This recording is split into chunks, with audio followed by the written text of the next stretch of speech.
मुसलमान ना तुमरा शुद्ध घुमाओ, तुमरा शुद्ध घुमाओ। खान का आबाद है, खान का आबाद है, मशगूल है सब जिक्र में। खान का आबाद है, मशगूल है सब जिक्र में।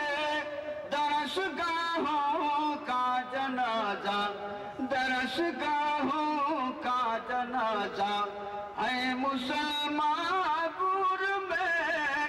दरसगाहों का जनाजा है मुसलमानपुर में। दीन अहमद है तबाही पर मुसलमान ख्वाब में। दिके दिके खानका আছে, লা ইলাহা ইল্লাল্লাহ জিকির আছে, সিদ্ধি আছে, তাবারুক আছে, সব আছে, সব আছে।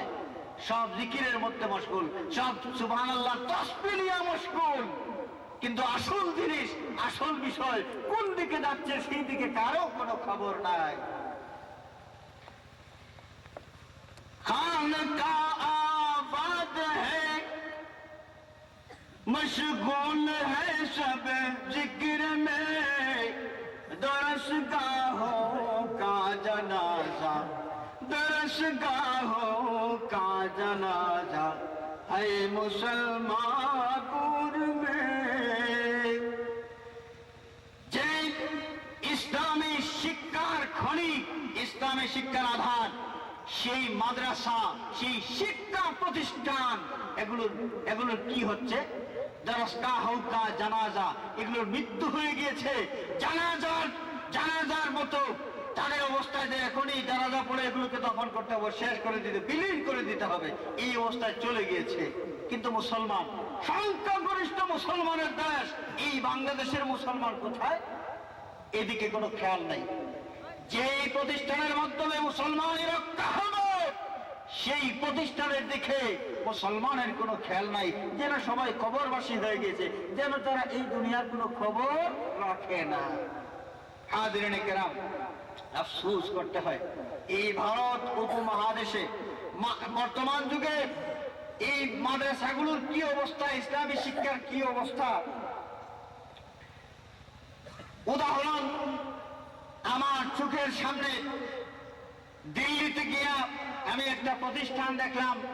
এই প্রতিষ্ঠানের প্রতিষ্ঠাতা যারা, এদের মাধ্যমে এই ভারত উপমহাদেশে ইলমে হাদিস তথা দ্বীনি শিক্ষার বিস্তার ঘটেছে, বিস্তৃতি ঘটেছে।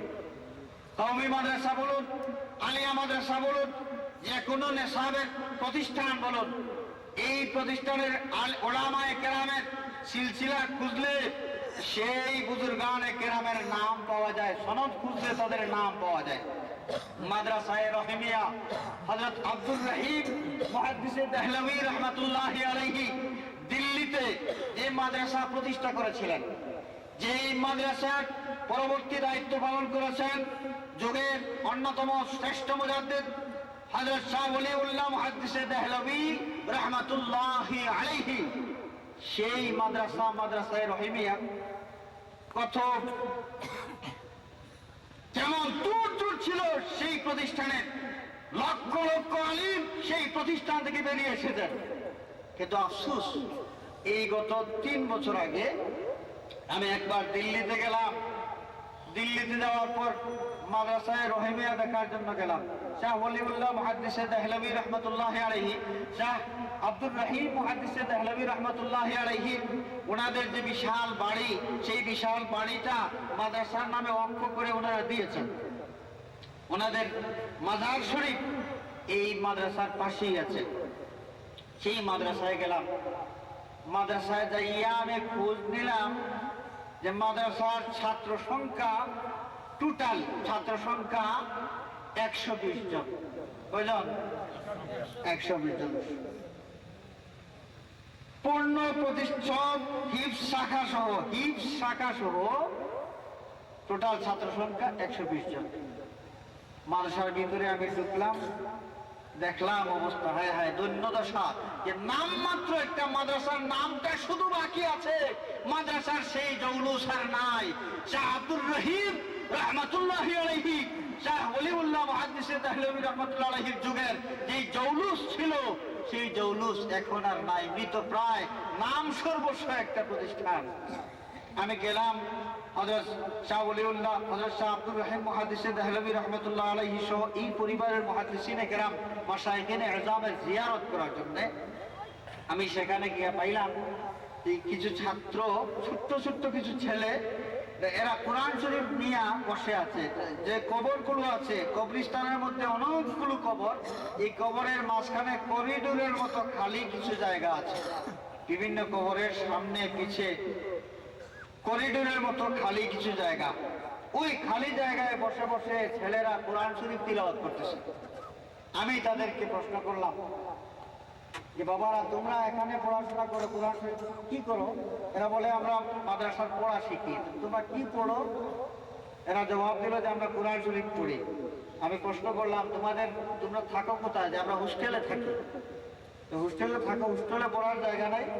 এরা বলল যে হোস্টেলে পড়ার জায়গা আছে, কিন্তু এখানে বসে আমরা পড়ি একটা কারণে, এখানে পড়লে পড়া সহজে মুখস্থ হয়। সুবহানাল্লাহ।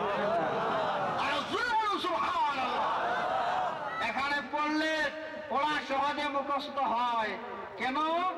এখানে বুজুর্গানে কেরাম আছেন, বুজুর্গানে কেরামের পাশে বসে যদি আমরা পড়ি, আল্লাহ রাব্বুল আলামিন এই বুজুর্গানে কেরামের ওসিলায় আমাদের স্মরণ শক্তি বৃদ্ধি করে দিবেন, সহজে আমরা পড়াটা মুখস্থ করতে পারবো। এই জন্য আমরা এখানে বসে বসে পড়ি। সুবহানাল্লাহ।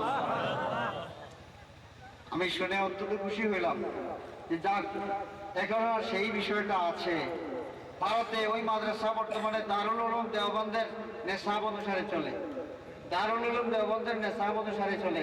বর্তমান যুগে দারুল উলুম দেওবন্দের যে সমস্ত উলামায়ে কেরাম বর্তমান যুগে আছেন আমাদের বাংলাদেশে, এরা তো পরিষ্কার শিরিক বলবেন। পরিষ্কার কি বলবেন? শিরিক বলবে। তো কবরস্থানে যাইয়া, সেখানে যাইয়া আবার তোমরা এখানে ওসিলা নিয়ে কোরআন শরীফ তিলাওয়াত করবে, এটা তো শিরিক হয়ে যাবে।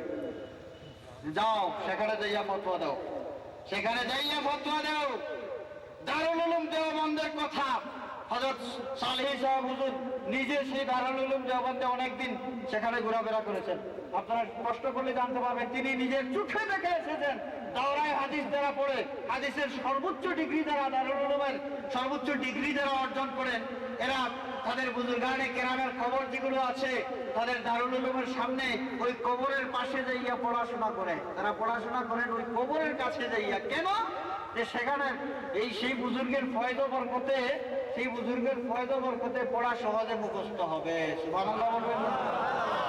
বাংলাদেশে দেওবন্দি উলামায়ে কেরাম যারা ওসিলা স্বীকার করেন, যারা কবরকে পিছন দিক দিয়ে, কবরের দিকে পাছা দিয়ে যারা দোয়া করে, কবরকে সামনে রাখলেই তারা মনে করেন যে শিরিক হয়ে যাচ্ছে।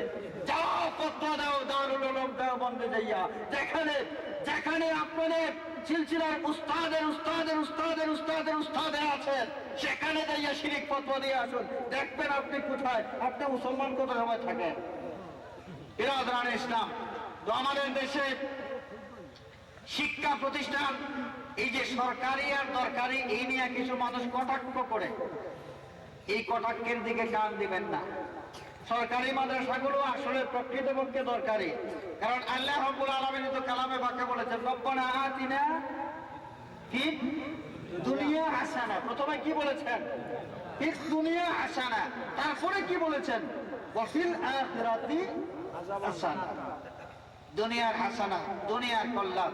এই দুনিয়ার জীবনে চলতে হলে অঙ্ক শেখা লাগে, ভাষা শিক্ষা করা লাগে। সেই ভাষা চায়না ভাষা হোক, সেই ভাষা ইংরেজি ভাষা হোক, সেই ভাষা ফার্সি ভাষা হোক। যাই হোক, আমার সময় প্রায় শেষ হয়ে এসেছে।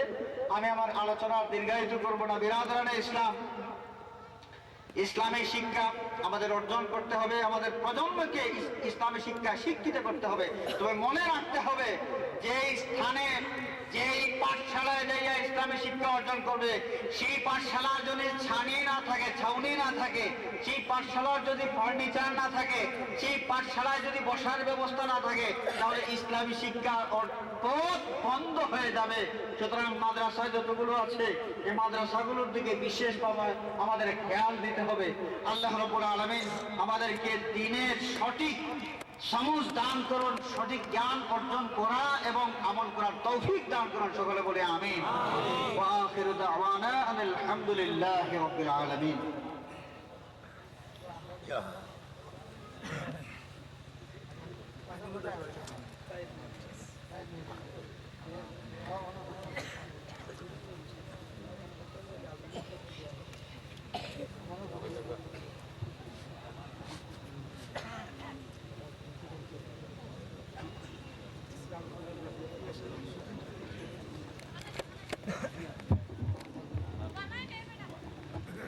হাজরিনে কেরাম, এই মাহফিল হয়, এই মাহফিল অনুষ্ঠিত হয়